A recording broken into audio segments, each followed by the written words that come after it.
Waalaikumsalam warahmatullahi wabarakatuh. Selamat pagi Tuti, gimana hari ini kabarnya? Alhamdulillah, luar biasa, Allahu Akbar. Bagus sekali semangatnya. Gimana selama PPKM apa yang dilakuin di rumah? Belajar di rumah, Aja di rumah, terus ngapain lagi? Keluar rumah nggak? keluar rumah pakai masker. Oh, bagus sekali. Nah, harus seperti itu ya, karena kita harus taat akan prokes pemerintah. Baik, sebelum masuk materi, alangkah baiknya kita baca doa dulu ya. Berdoa dimulai. Berdoa selesai. Oke, hari ini Ibu akan membawakan materi tentang disiplin diri. Tuti sendiri ngerti nggak disiplin diri itu apa sih? Disiplin adalah patuh dan taat. Betul sekali. Disiplin ialah patuh dan taat.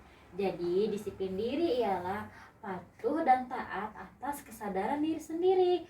Jadi orang yang disiplin diri ialah orang yang taat dan patuh pada peraturan atas kehendak diri sendiri. Nah, disiplin diri itu juga memiliki contoh. Tuti bisa sebutin apa aja contohnya? Tidak terlambat datang ke sekolah, Tuh. mengerjakan PR, mendengarkan guru ketika sedang mengajar, bangun pagi, rajin beribadah. Bagus sekali. Nah, jadi itu adalah beberapa contoh tentang disiplin diri. Nah, sebelum masuk ke materi lebih jauh, Ibu akan menampilkan materi tentang disiplin diri yang bisa Tuti lihat di laptop Ibu ya. Nah, sebelum menonton, Tuti nanti tolong disimpulkan ya tentang disiplin diri itu apa. Nanti bisa dijelaskan kembali ke Ibu. Ya, Bu. Menurut KBBI, disiplin adalah ketaatan dan kepatuhan terhadap peraturan yang dilaksanakan atas kesadaran pribadi. Artinya, orang yang disiplin adalah orang yang dengan kesadaran sendiri, dia taat dan patuh terhadap peraturan. Saat ikut kegiatan belajar di sekolah, kamu tidak akan lepas dari peraturan dan tata tertib yang diberlakukan oleh sekolah. Kamu diminta untuk dapat A few moments later. Sampai selesai ya materinya ya. Sudah, Bu. Alhamdulillah. Oke, tolong dijelaskan mengapa sih disiplin diri itu sangat sulit? Kita selalu menganggap tugas pekerjaan kita sebagai beban, bukan sebagai tanggung jawab. Betul. Manusia cenderung cepat bosan melakukan kegiatan yang sama, Betul sekali. memiliki rasa malas yang tinggi. Ya. Jadi itulah alasan mengapa sih manusia itu atau diri kita sendiri bahkan susah sekali melakukan disiplin diri karena rasa malas yang begitu tinggi. Kita cepat merasa bosan akan aktivitas yang kita lakukan. Lalu kita juga merasa kalau tanggung jawab itu jadi beban gitu. Kita kayak malas gitu. Lalu masih ada yang ingin ditanyakan dari materi yang telah disampaikan? Tip disiplin hidup. Disiplin hidup ya, kenapa disiplin hidup? Tips Oh, tipsnya, maaf ya. Jadi tips disiplin hidup pertama adalah kita harus bisa melawan diri kita sendiri dari rasa malas. Kedua, kalau bisa kita melakukan refreshing atau melakukan aktivitas atau hobi yang kita sukai di sela-sela waktu kesibukan kita.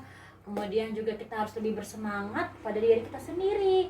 Kayak, aduh aku harus semangat nih, besok aku sekolah pagi gitu. Kemudian ada lagi yang ditanyakan? sudah, Bu. Sudah. Sudah. Baik, kalau sudah tidak ada pertanyaan, Ibu akan memberikan kesimpulan tentang materi hari ini, yaitu disiplin diri ialah dimana kita patuh dan taat atas kesadaran diri sendiri, baik itu aturan yang telah ada atau tanggung jawab yang telah kita lakukan. Kemudian, apa sih manfaat dari disiplin diri? Pertama, melatih kefokusan kita akan tujuan kita tertentu. Kemudian menjadikan kita pribadi yang menjadi lebih bertanggung jawab, kemudian meningkatkan performa kerja atau akademik, kemudian menjadi pribadi yang lebih disenangi oleh orang lain. Contohnya nih, misalkan kita janjian sama orang lain jam 7, Kita datang tepat waktu nih jam 7. Bukan ke orang lain jadi senang dan sama kita. Gitu. Kemudian tips lagi agar kita menjadi pribadi lebih disiplin. Pertama, kita tidak boleh menjadi orang yang malas-malasan. Maksudnya adalah kita harus melawan rasa malas kita. Kemudian kita menjadi lebih bersemangat. Itu tips dari ibu. Lagi yang ditanyakan? Sudah, Bu. Sudah. Alhamdulillah, berarti sudah selesai materinya, dan menurut saya sudah cukup ya materi yang saya sampaikan hari ini. Apabila Tuti masih ingin bertanya, mungkin bisa langsung WhatsApp aja ke saya ya. Iya, Ditanyakan Bu. materinya. Oh ya, bukunya juga jangan lupa dibaca-baca ya. Satu lagi nih, Ibu mau kasih tugas, tolong dikerjakan tugas halaman 23 di buku paket. Di situ Ibu bisa melihat nanti Tuti itu udah sampai mana pengetahuannya, pemahamannya tentang materi yang hari ini disampaikan ya. Ya, Bu. Alhamdulillah. Baik, kalau gitu materi saya tutup, pembelajaran juga saya tutup. Sekian materi dapat saya sampaikan, kurang lebihnya mohon maaf. Assalamualaikum warahmatullahi wabarakatuh. Waalaikumsalam warahmatullahi wabarakatuh.